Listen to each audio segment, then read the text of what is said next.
Bienvenue sur Lumière TV pour vous informer. Au Sénégal, le tribunal de grande instance a ordonné le jeudi 14 décembre la réintégration de l'opposant sénégalais Ousmane Sonko sur la liste électorale. Ses partisans pensent que cela est une victoire sur la décision pour eux que Macky Sall a pris contre leur leader et leur idole. La CEDEAO a finalement acté le coup d'État au Niger. Elle veut parler ou négocier désormais avec les autorités militaires au pouvoir. Elle a également suspendu le Niger sur toutes les activités dont Niger participait pendant 4 mois de coup d'État. CEC. Le Gabon est suspendu sur toutes les activités de CEC. La décision a été prise hier vendredi après le coup d'État de quelques mois du général qui dirige actuellement le Gabon. Cette fois-ci, les actualités nationales. Les syndicats regroupés dans une plateforme syndicale composée des syndicats, une partie des syndicats de l'impôt, une partie des syndicats du domaine, ainsi des syndicats ministériels et l'ensemble des autres syndicats. Ils ont animé aujourd'hui une conférence de presse au mémorial Modibo Keïta pour parler surtout d'une dérive, selon eux, des secrétaires généraux de l'INTM. En même temps, des sémisations, ou bien on peut dire de mêler une activité qui ne lui regarde pas, selon Issa Sinayago, qui est le président de la plateforme de lutte contre la corruption. Allons-nous vers le déclin du syndicalisme au Mali? Non. Vous voyez, tous ces dames et ces hommes sont là. On ne peut pas du tout désespérer. Et ils vont défendre le syndicalisme. Je profite de l'occasion pour vous dire, pour ceux qui ignorent le syndicat, qu'ils sachent que le syndicat a mené la plus grande partie de la lutte d'indépendance.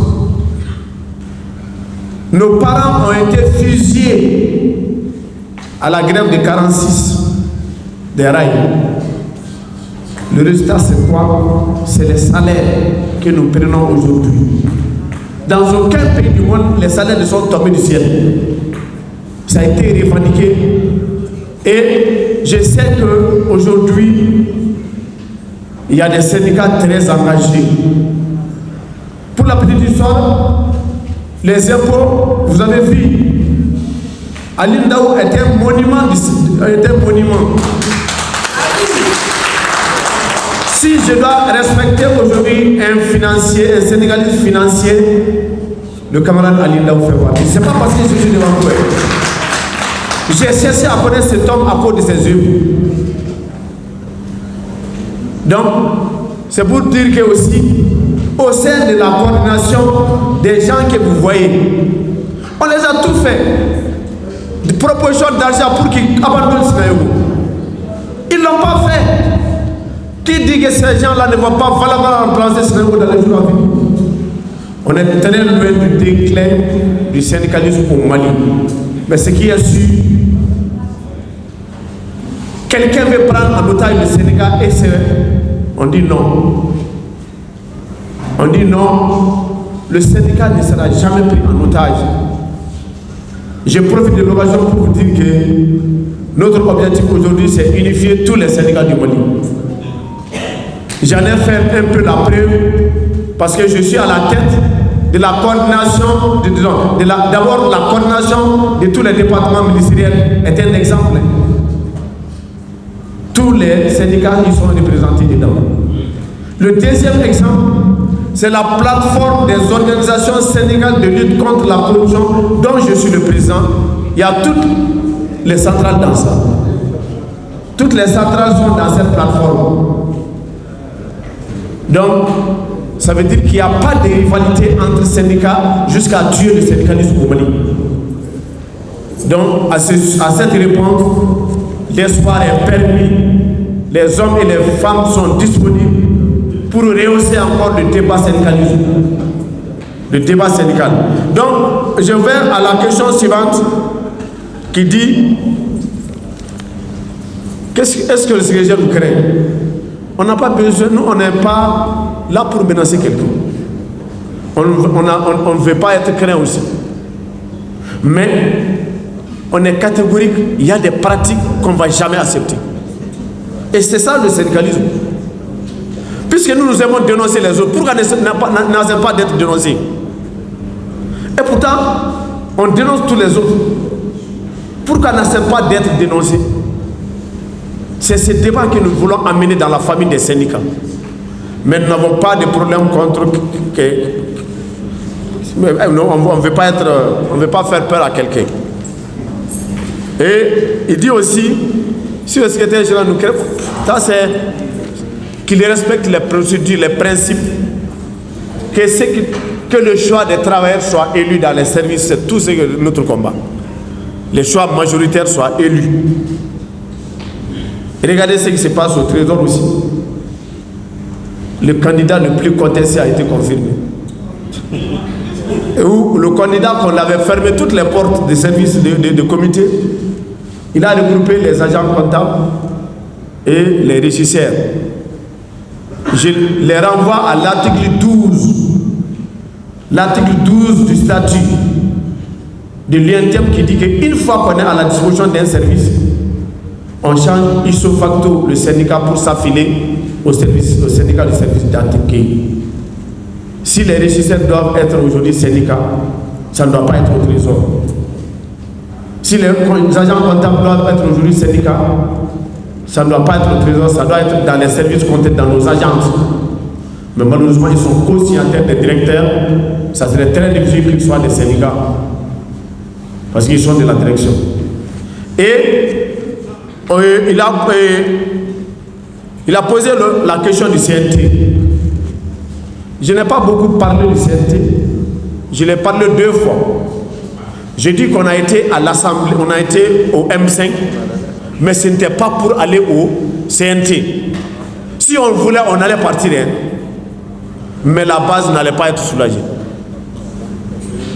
Face à cette situation, il fallait faire un choix. Et deuxième point, on voulait nous faire participer à une grève. Dans cette grève, dans un de ces points,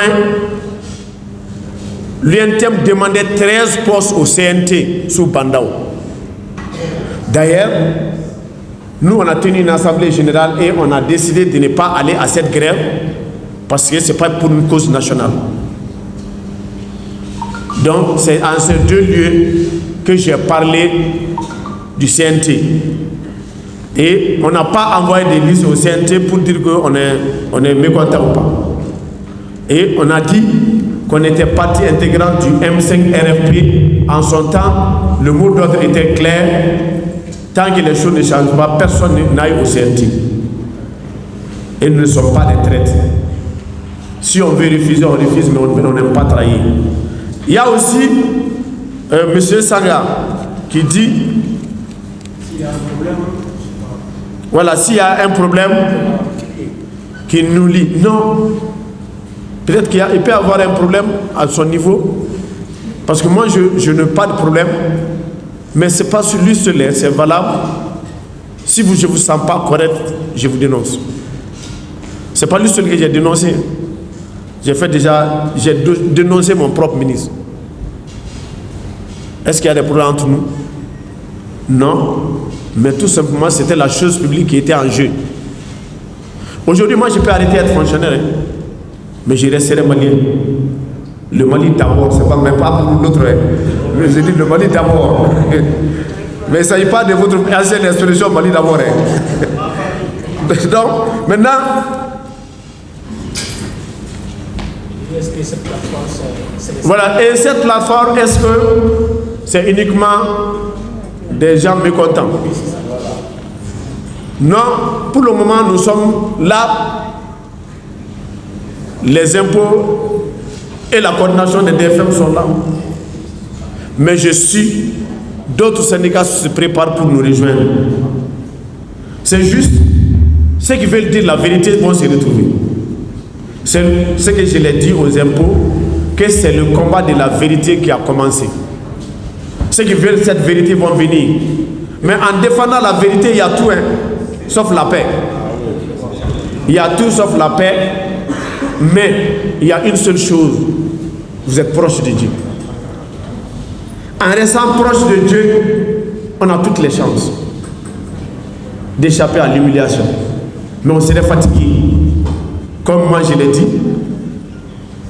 être reçu par les gros bras, aller en prison, être sur une liste de licenciement. C'est quoi? C'est parce que le langage de la vérité, là, ça choque. Mais peu importe que ça choque, nous voulons être proches de Dieu que d'être proches de la masse laborieuse sur du faux. Donc c'est ça. Et le troisième mandat de Djamteni. Oui, il dit, est-ce qu'il y a un problème par rapport au troisième mandat? Il n'y a pas les textes qui contestent, n'a pas limité le nombre de mandats. Mais il y a des choses qui sont très claires. Président d'une institution, si vous le maintenez secrétaire général, c'est la prise en otage du syndicat. Il ne peut pas signer un préavis. Il est nommé par décret. Il ne peut pas signer un préavis. Il ne peut pas aller en grève. Il ne peut même pas tenir le langage de la vérité avec l'État parce que c'est lui l'État. On ne peut pas être juge et parti comme le camarade Sidibé dit. C'est pourquoi nous ne voulons pas que l'UNTM soit en otage. Nous ne voulons pas que l'avenir de nos contractuels soit pris en otage. Nous ne voulons pas que les DFM restent des demi-financiers. Le décret n'est pas appliqué. Nous sommes aujourd'hui les plus pauvres des financiers. Mais c'est vrai, à la faute c'est à nous parce qu'on n'avait pas d'une organisation pour nous défendre. Qui ne dit rien est constant. Qui ne dit mot est constant. On pensait que tout est rose dans les DFM. C'est notre combat qui a révélé certaines velléités même de la DFM. Sinon tout le monde pensait qu'on était très riche au niveau des DFM. Donc mais la réalité, maintenant c'est Djibril Maïga, inspecteur des impôts. Ouais. Alors vous représentez quelle structure ici? Non, on est venu juste accompagner le camarade Sinergo, syndicat des DFM. Nous, c'est le syndicat des impôts. Est-ce que vous pouvez nous donner des explications par rapport à ce que vous avez dit sur les procédures? Bon, il a été constaté que le camarade Sinergo, il a été constaté qu'il y a des dérives au niveau de l'UNTM.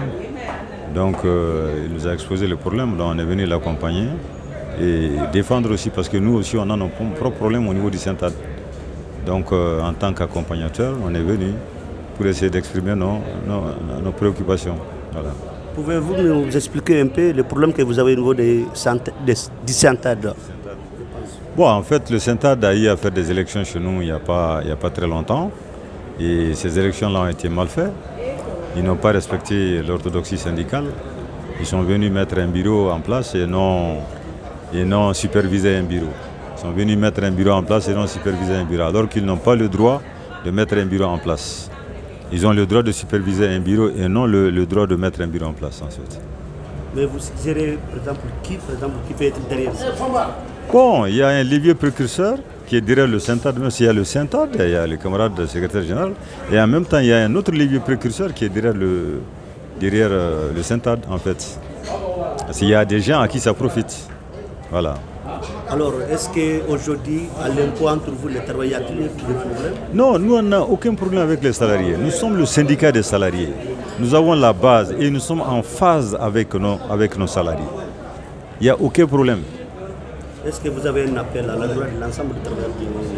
Bien sûr, on demande à notre base de rester fidèle à nous et que tôt ou tard la vérité triomphera. On a déjà des trucs en justice, des procédures sont en justice. Et on sait aussi que ça va aller de notre côté parce que nous sommes le syndicat de la vérité. Nous sommes le syndicat de la base. Voilà. Merci pour votre choix sur Lumière TV pour vous informer. C'était Amadou Salah Touré qui a présenté votre journal aujourd'hui, et à la partie technique, on peut dire partie caméra, était assurée par Abdraman Sissé. Nous vous donnons un rendez-vous, Inch'Allah, d'autres actualités sur Lumière TV.